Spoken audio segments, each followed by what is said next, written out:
Welcome. I'm Kelly Sims Gallagher. I'm the Dean of the Fletcher School, and our panel today is on the topic of will we ever have a plastics treaty?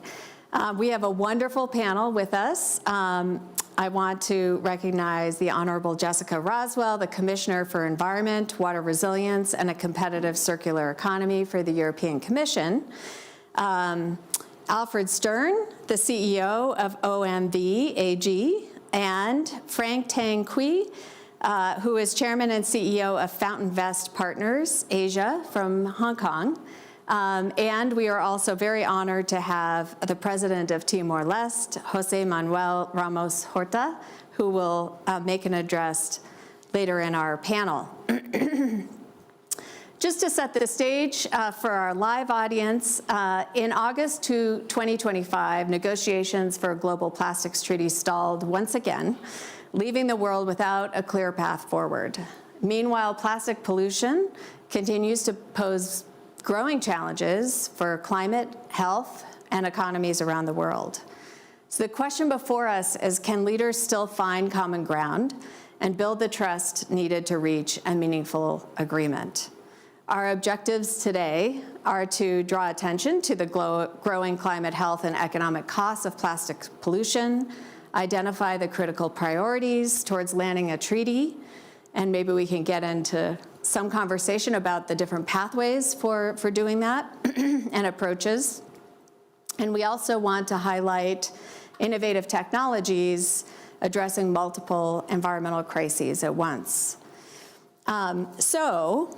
Let's begin with Commissioner Roswall. What is your vision for global plastics treaty? How do you think the upcoming negotiation rounds can get us to a truly global treaty that ends pollution? No, thank you for having me, and thank you for organizing this important topic. And yes, I was in Geneva, and yes, I was disappointed that we didn't get an agreement. But to be honest and fair, it failed again, you said, but we have not discussed it for too long. So I mean, yeah. I'm very hopeful, because, and why is that? Because we really need it, not only because we have plastic pollution that is really growing, and it's terrible all over the globe, and in our rivers and in our waters. And this is something that people really care about also.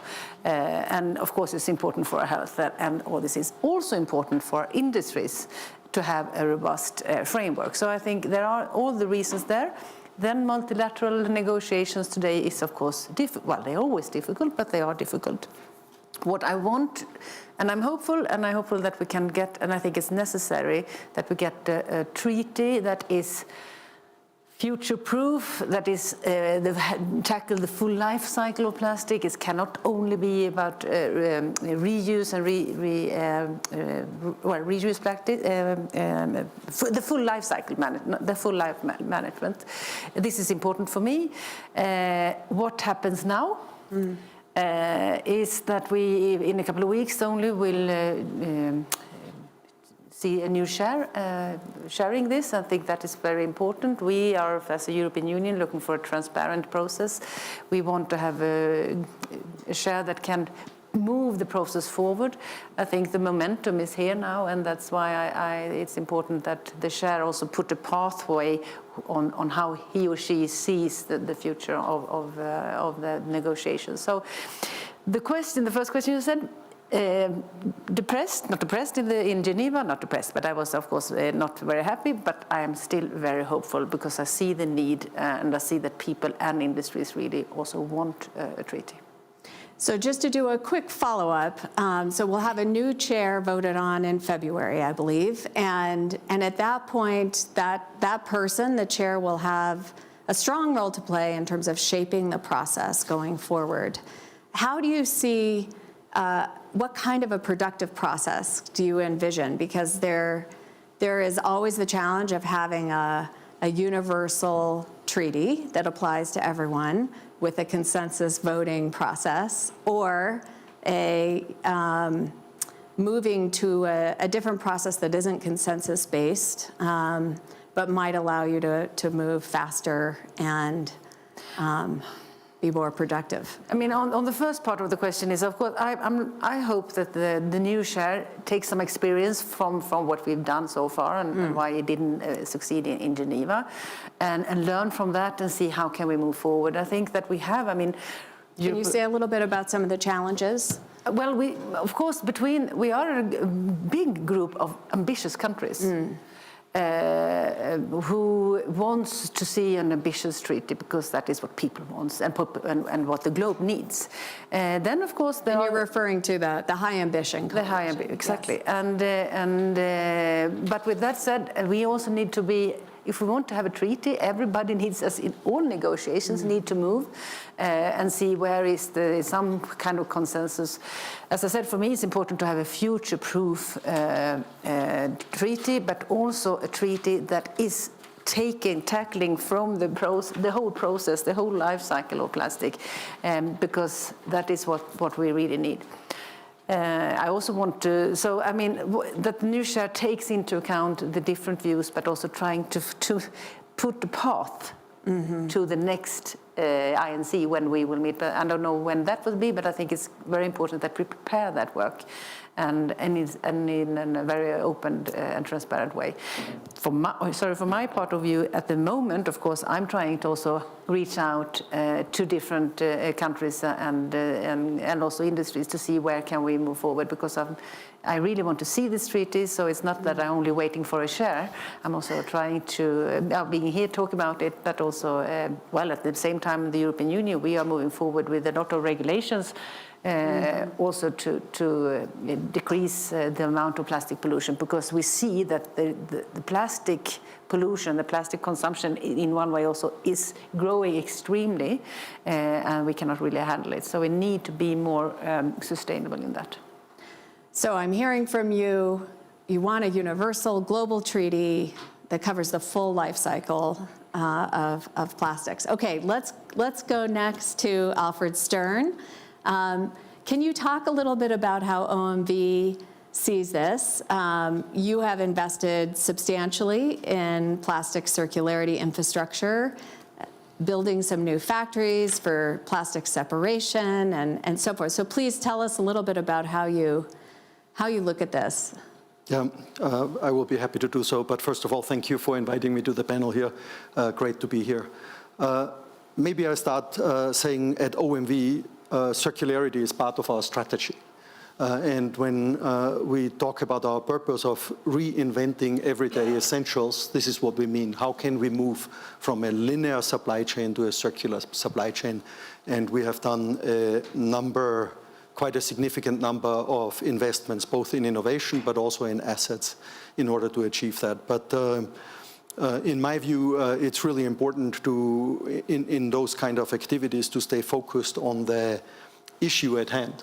What is it that we are trying to solve for?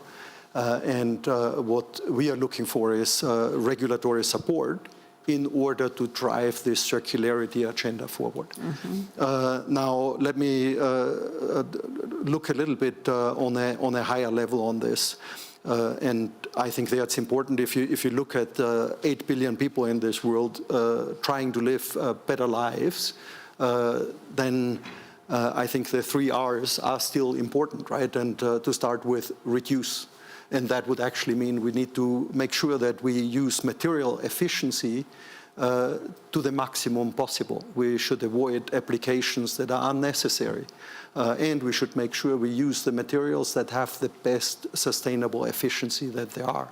Plastics can make a significant contribution in many of those areas, but not if we neglect the second 2 R's, which is reuse and recycle. And when I come to reuse, the fact today is simply that all the economic systems that we have are favoring linear economy systems. It's just lower cost to produce, use, and then deposit off. And we need to find ways and get regulatory support to close that circle. Our experience is in Austria, for example, a few years ago, they introduced a deposit system for bottles. And we know those are incentives that are closing the loop on reusable bottles, right? This is how this works practically and creates the right incentives. And in the end, about the recycling, it's very similar actually, because there we need to create infrastructure in order to collect, sort, and then create the feedstocks for the recycling activities. I do believe this will be very different in the different regions of the world.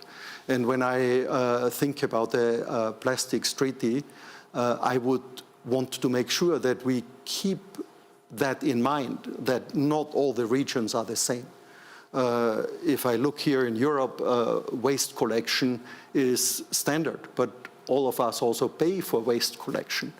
This isn't the case in all the regions and all the countries, and we need to create systems that allow the investments into these waste collection systems so that the waste, and that's not just plastic waste, that applies for all kind of waste, stays out of the environment. And creating those systems, it will be very expensive and requires the economic drivers in order to do that. So for me, it would be, for us at OMV, it would be extremely helpful to get regulatory support that is moving the system from a linear to a circular system, creating the right incentives to make this also economically feasible. Because this is what is going to drive it in the end. There is no government that has enough money or enough resources in order to create the waste collection infrastructure, the sorting infrastructure, the recycling infrastructure, and do all those things. It will have to be an entrepreneurial activity, and for that we need to have the right framework that creates that. Making plastic waste an interesting feedstock will create such incentives, and we can drive it in that direction. And I think those are the things. I also think it doesn't just have to drive the economic feasibility of the activities that we have, but we do need to invest heavily into innovation. We should be painfully aware that we are in an innovator's dilemma. We are competing today against supply chains that are 70 to 100 year plus old. And that have optimized. I can tell you at OMV, we have excellent engineers. When I put them on this, they will find a lot of cost optimization and a lot of ways how to make this cheaper, how to bring the quality up. So investments into the infrastructure, investments into the assets, and in innovation will be key to go forward. And having regulation that enables this would be very helpful. Because in the end, and that will be my last point here, we do need to understand that we're an innovator's dilemma. So what we start, and OMV, we have actually recycling activities and other activities in operation today. We can see that we are at the beginning of something, and we still need to optimize further. And if we have too strict regulation from the beginning, it will not allow us to make those improvements going forward. So let me just ask you a follow-up question too. As you know, in global treaty making, often enforcement and compliance is very difficult because we lack the mechanisms to be able to ensure compliance. Maybe the use of sanctions, very rare in environmental treaties.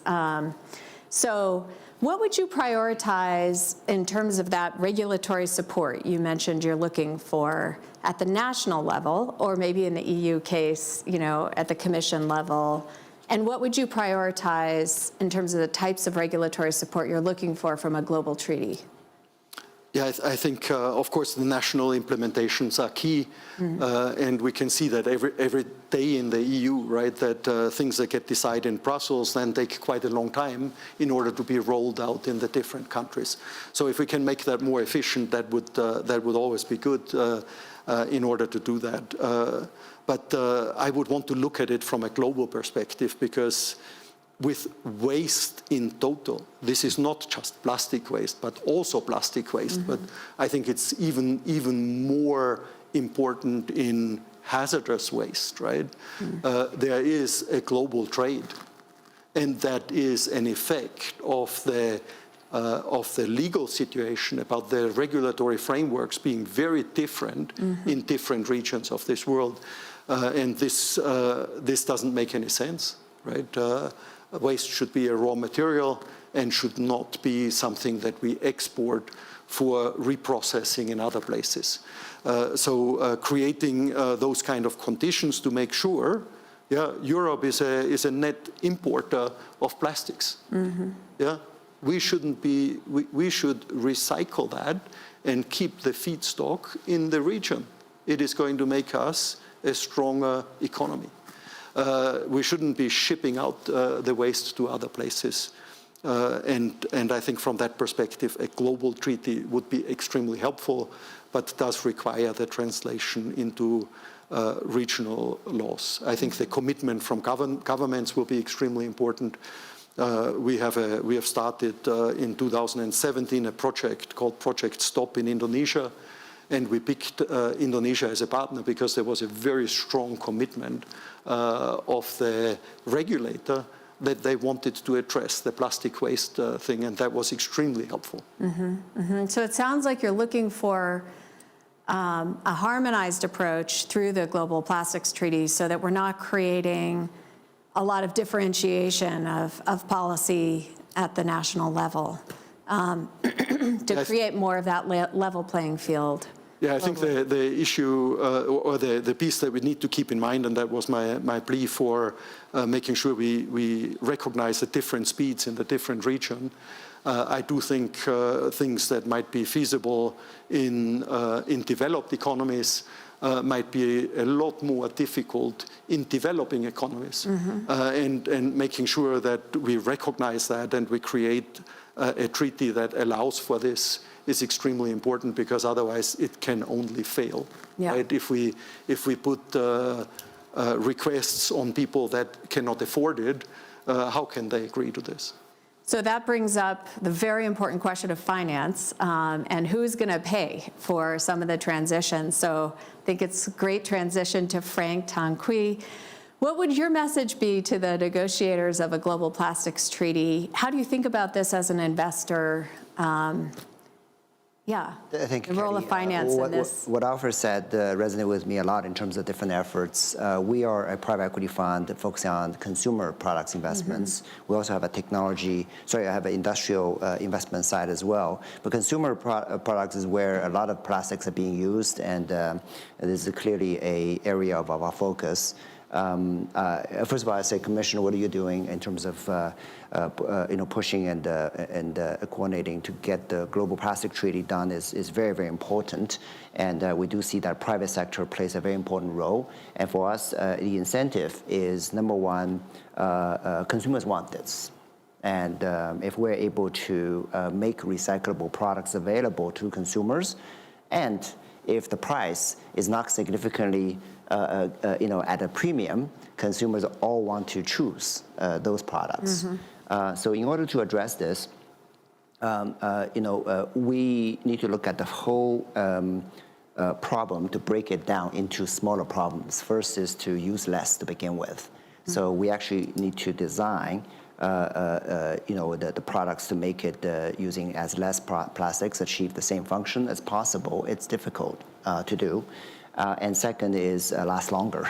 And that's another material science issue. And we are a big investor into the sportswear industry. So I like to use that as a case study because, globally every year, 15 million pair of skis are being sold. There's a lot of plastics being used there. Every year there are 3 billion sports shoes are being sold. And every year there are more than 25 billion pieces of sports clothing are being sold. And if you look at that sports clothing, a lot of plastics are being used to achieve that functionality. And you cannot just solve it by cotton. A lot of petrochemical. So that's one area we have been very focused on. Designed to use less. last longer. And then when it comes to the industrial waste, there's a lot of plastics during the processing. You have all these excess waste, and sometimes there's a different color. It's kind of wrong color. It's off a bit, and you need to throw it away. No, we want to reuse them during the industrial production process. For example, on our ski production, we have so many different color of plastic particles around, and we will gather them and now developed into sidewalls. So in the ski, there's a long in the between. There's this long layer, and we have these very colorful mixed plastics serving as a sidewall. So consumers love it, and we were recycling the waste. It becomes a design. So. And then, we are focusing on using single plastic families to design our products so it becomes recyclable. It's very easy to say, oh, here's a piece, then we can just go recycle. If you design a ski helmet, there are a lot of different plastics of different functions, of different hardness are being used, and they often come from many different plastic families. So if you give to somebody, people don't know how to recycle that. So we actually work with scientists to design a piece of ski helmet with one plastic family, so that's easy to recycle. So there's a lot of technology inside to make it happen, and I haven't even begun to talk about the actual recycling itself. So, we encourage our companies to really work with innovative companies. I'll come back to this point about how government can help. So. We, for example, partner with a company that use enzyme technology to break down the PETs into original monoformer, and then they can use the monoformer to reproduce the polymer in order to make them into, again, high performance plastics, because we're talking about sports area, right? High performance. That's another piece of technology, and we need to work with a lot of different companies who are focused on this different type of innovations in order to make that happen. And last but not least is recycling itself. So where do you get them? How do you get them back?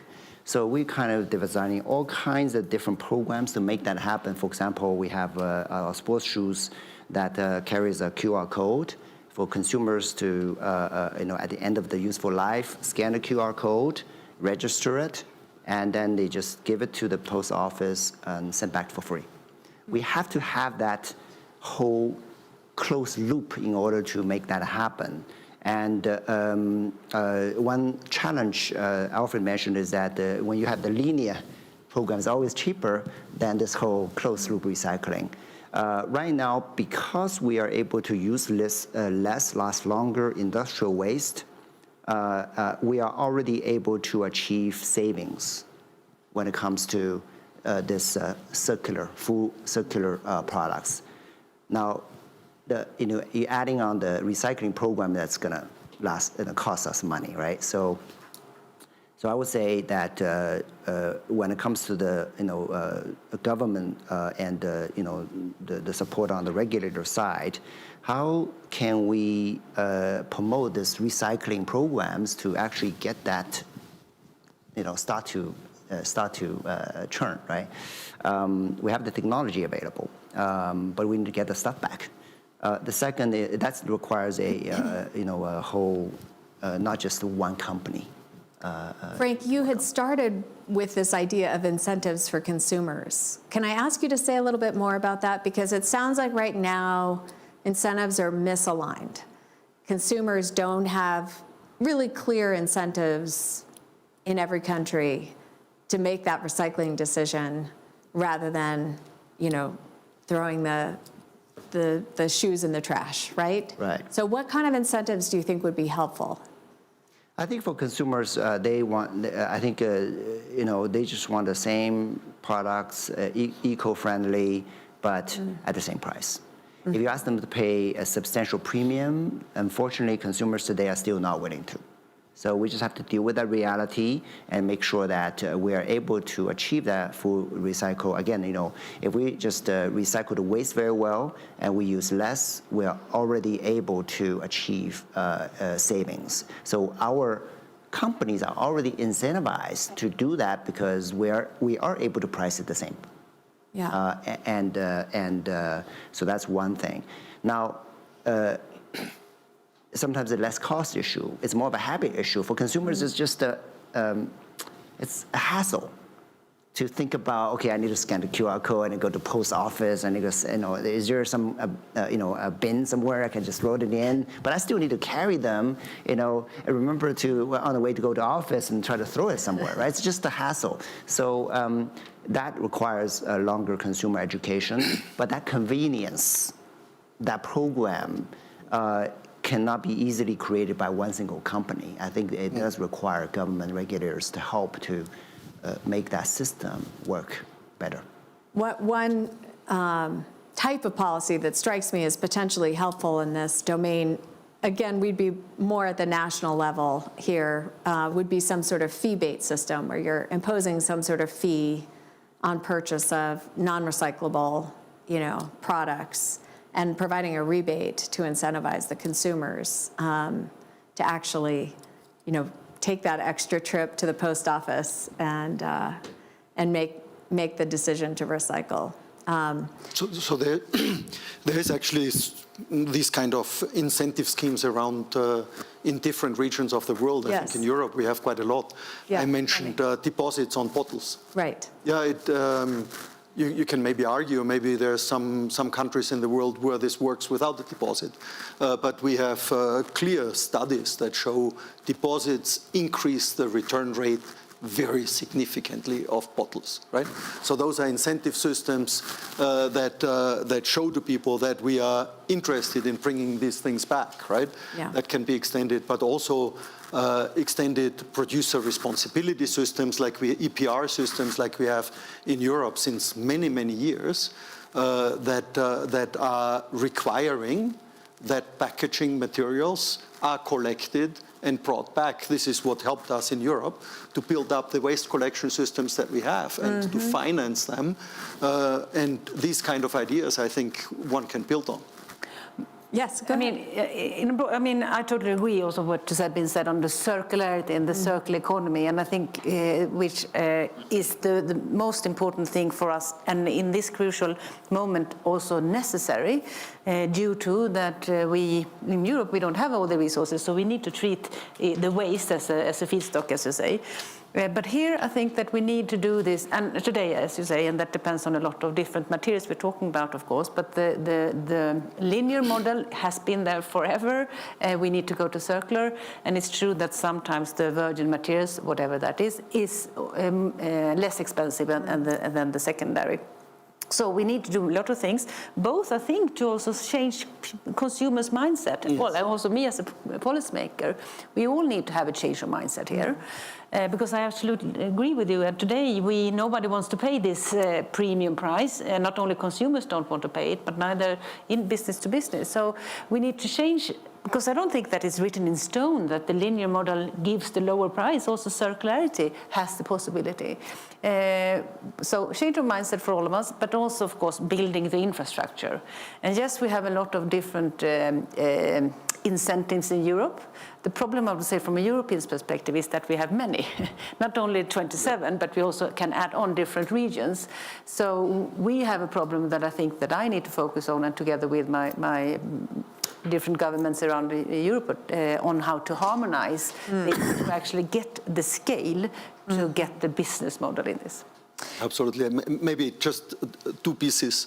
I think you said it already. I think when I look at how to move this forward, the society will want to make sure that we offer things at affordable prices.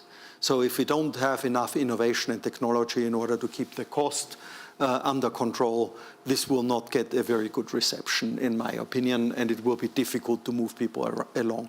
And the second piece is convenience, where if it becomes too difficult in order to do the things, it will also not happen. So those are two things that we can use in order to incentivize people and to get society along with us, making sure we have enough innovation and technology to make it affordable, and secondly, make it convenient enough that you don't need to take your bottle or your boots, right? Have a mailing system or something like this, or have collection points and things like this. I'll just add to Alfred's point that what the government can help is one is on the recycling program we talk about, the other is on innovation, because there are many companies that is very creative in material science to try to help in breaking down the used materials and then reconstruct them into high-performance materials, right? We sometimes have this, what do you call it, the bad reputation that, okay, the reused plastic is a lower quality, lasts shorter, and it's just not very, very good. But with better innovation, you can actually make it just as functional and high-performing, and then it solves that problem as well. But this area, if I think the government can provide suitable incentives to encourage such innovation to happen by, I don't know whether it's funding or grants or some other forms, that would be very useful. Yep, tax incentives maybe. Okay, I want to come to the audience and take some questions. I'm giving you fair warning. I'm going to ask one more question of Commissioner Roswall, and then we'll come to the audience. So I just want to kind of get into a little bit of a dynamic I'm hearing between you and Alfred on competitiveness. So coming back to the recycling sector, securing the competitiveness will be key to meeting the circularity targets in Europe. How do you think about supporting Europe's recycling sector, and how would a treaty help to address competitiveness concerns that I'm sure European firms have? Like Alfred's. Thank you. No, but I think it's been said already, and I tried to say it in the beginning. I mean, the treaty is important because it's important for our oceans. The pollution is terrible, it's growing. But the other thing is also that industry wants predictability and knowing what are we going to do. So I think it would be co-beneficial, if you may say so. When it comes to recycling industry, the plastic recycling industry in Europe is in a crisis. Due to a lot of reasons. As I say, we are trying to move to a more circularity in Europe, a competitive circularity, and putting forward a Circular Economy Act later this year. But what I saw during last year, well, you know this better than me for a long time, that we need to act faster when it comes to plastic recycling. Because if we don't do that, then we don't have a recycling industry in Europe, and that will be very bad for our circularity, because plastic is everywhere and it's good if it's good plastic and all the R's, as you said. So what we did before Christmas was that we put forward the first package on circularity, trying to address the issues that the industry say. One thing is a little bit on the links that we said earlier on deciding, and that would be because we work a lot with simplification. And that defining what is the end of waste and a criteria or standard for that in Europe, that would be helpful for the industry, that because today it's different wherever you are. The other thing, what has been raised very often from the industry, and you can tell more about this, of course, is the unfair competition that we see from outcome, the overflux of plastic coming into Europe that is not always the same standards as in Europe. So we are proposing a new custom code. And then the third thing, and that's this, I know you know, is also adding on that we can use chemical recycling and that is also something that would give predictability for the industry to know, yes, you can invest in this, yes, you can use that in other qualification when we talk about single-use plastic and so forth. So this is the first step. I'm not saying that will help totally, because I see the crisis, and we have also seen it in the last 2 years that the capacity in the industry has declined with 25%. And a lot of bankruptcies around Europe. So, I mean, for me, this is really crucial. So that's a little bit what we're trying to do. Not only we need the industry, and it creates a lot of jobs, but also because it is important to get the circularity. Okay, let's take. Can I just build? No, we're going to run out of time, and I want to make sure the audience has a chance to ask a question or two, and also I want to make sure we hear from the president of Timor-Leste. So let me ask you to use a microphone, please, for the benefit of our live audience. Yes, we'll go right here. Quickly introduce yourself and ask a question, please. Sure. My name is Ben van Beurden with Clarion, previously with Shell. I think a lot of progress has been made in indeed closing the loop. Closing the loop and making sure that indeed plastics get collected. I see the two big steps that still need to happen is, first of all, we need to have the processing capacity to actually turn that again into virgin material or recycled material. Mm-hmm. There is investment going to be needed. There's energy going to be involved. That has to be done by an industry that is struggling in Europe, actually disappearing in Europe. So I was encouraged by your last remarks. We need to help the industry one way or other to be able to do this economically. And then the other thing is, in the end, it's not so much in my mind anymore the challenge of recycling and reusing. It is actually making sure that we break that green premium. And in my mind, the only way you do that is to actually have either a mandate or a policy or a CBAM equivalent for plastics or materials to make sure that there is actually an incentive, an economic model for people to do the reprocessing and the recycling in an ever more difficult environment. If you don't do it, a struggling industry in Europe is not going to be able to even survive, let alone thrive in an environment like this. Okay. Any other questions? I can take one more, and then we'll turn back to the panel. Okay, anyone want to react to that? Yeah, maybe I would. Thank you, Ben. I think it's spot on, right? If you look at OMV, we see this as a growth opportunity, actually. And today we find a coalition of the willing, because our efforts, the recycling that we do, is limited in relation to the total amount of materials. And you find people, customers, like the colleague here, that are willing to do these kind of things, right? But we have invested significantly. We actually start with technologies that allow us to reduce material use to go to monomaterials. We then have invested into a project in Indonesia to build up waste collection systems. We are building, together with Interzero, Europe's biggest waste sorting plant to create feedstock. We have about 200,000 tons of mechanical recycling capacity, and since last year we also have 16,000 tons of chemical recycling capacity. People buy the stuff, but what will determine the speed that this moves forward is regulation and helping to make it cost competitive. We will innovate what we can in order to bring costs down. There's a lot of room there, but we do need some regulation. And thank you for quickly. Yes, sorry. And I think that we totally agree. And what I can add on also to what the three things I put forward also, I think that we also restarted the Plastic Recycling Alliance, because I think that I want to know also what is the bottlenecks, how can we help the industry with regulation that is not complicating, overburdensome. That is always a complication for a politician. But thank you. Wonderful. Okay, at this point, I would like to invite the Honorable José Manuel Ramos Horta, the President of Timor-Leste, to make some remarks. Good morning, thank you. I start by introducing Timor-Leste. We are a 25-year-old country, independent restored in 2020, 2002. We are situated in a very fortunate geographic area, bathed by the cold waters from the Pacific flow into the Indian Ocean, and the island of Timor situated almost in the middle. Scientists from Conservation International, many years ago, they did several months of research in the area. They concluded, and these are the scientists, Timor-Leste has the richest biodiversity in the world, not in Southeast Asia, in the world, with almost 600 species of fish.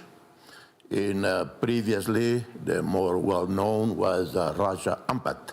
In Indonesia, they had 280 species. Timor-Leste, 580.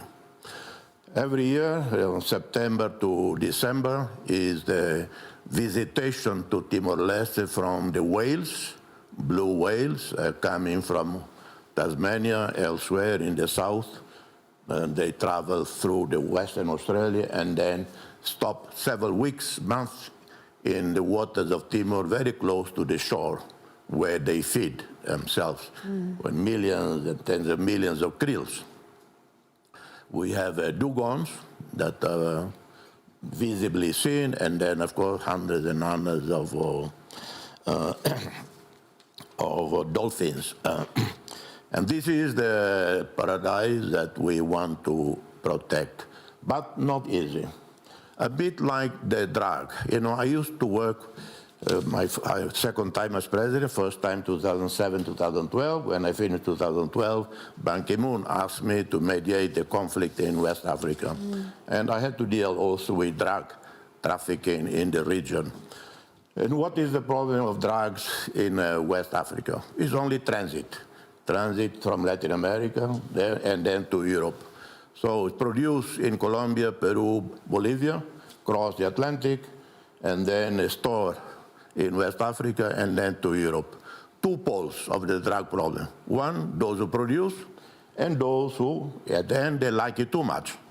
The Europeans and the consumers, they like it too much, so you have a market for the drugs. That's how I put it, as simple as that. Plastic. Well,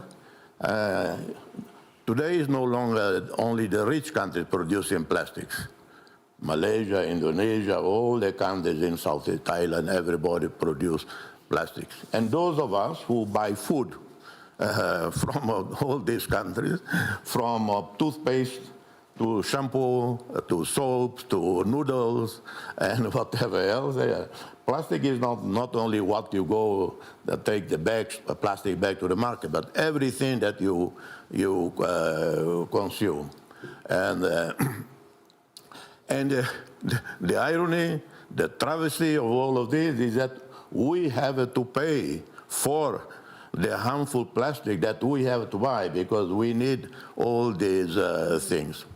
So there has to be a treaty, and there has to be tax on those who continue to produce this nefarious plastic that are dumped into. Way back when I was foreign minister, my salary was very small, $700 a month, but I would set aside $200 a month. And every Sunday, I mobilize kids in my neighborhood. Timorese families are very big. I give only $1 to a kid, 5 years old till 11. But, you know, many families, they have 10 kids, 7 kids. So they go home with a lot of money. And so I would take them to the beach to pick up and clean the beach, educational to the children. But that's what I discovered, because then I started looking at the plastic that we uncover in the beach, but this is not even what we consume in Timor. Well, it dumped in the ocean by some ocean liners, you know, they dump. Cheaper to dump in the Indian Ocean than you go to Singapore and then you have to pay, you know, and so on. Or it comes by the movement of the waves of the sea from another islands to Timor-Leste. So this is an extraordinary problem. So our commitment, Timor-Leste commitment, is my commitment, our government commitment, we want the country to be plastic-free. We are already very successful, one of the best agroforestry program anywhere in the world is in my country, with a program called Weed One Seed. We planted 800,000 trees. Each one is tagged. It's not like many countries say, we planted 100 million, because I've seen it claimed by one country. Only 10% survive. 800,000 trees, they are tagged. Carbon credit people from UK, from Netherlands, they go to Timor-Leste to check. And we already issue carbon certificates, and at least, I think, $4 million paid to the carbon certificates that return directly to the communities, thousands of families that benefit from the agroforest. You cannot plant only trees, because people don't eat trees. They need the food. So in the middle of forest, then of course food, a whole complexity of food is generated. So that's what we do. And yes, we have had some money from individuals in Australia particularly and elsewhere in European Union. Impressed with our program. Took many years, but they gave $3 million for us to expand the program, now cover almost all the municipalities in the country. But we want to go further on the plastic-free and carbon-free country. So for that, we need the solidarity, the support of those with know-how, with funding to support us. I thank you and God bless you all. Thank you so much, Mr. President. I know we're out of time, and I think we might be losing the live audience, but let me just summarize. Will we have a plastics treaty? I'm hearing that it is first necessary. We need to have it. It must be complemented by national regulation. There's more that needs to be done at the national level. And we need to create aligned incentives for both producers and consumers. And with that very short summary, I want to thank everyone for coming, thank our speakers, and thank Mr. President for your remarks. Thank you.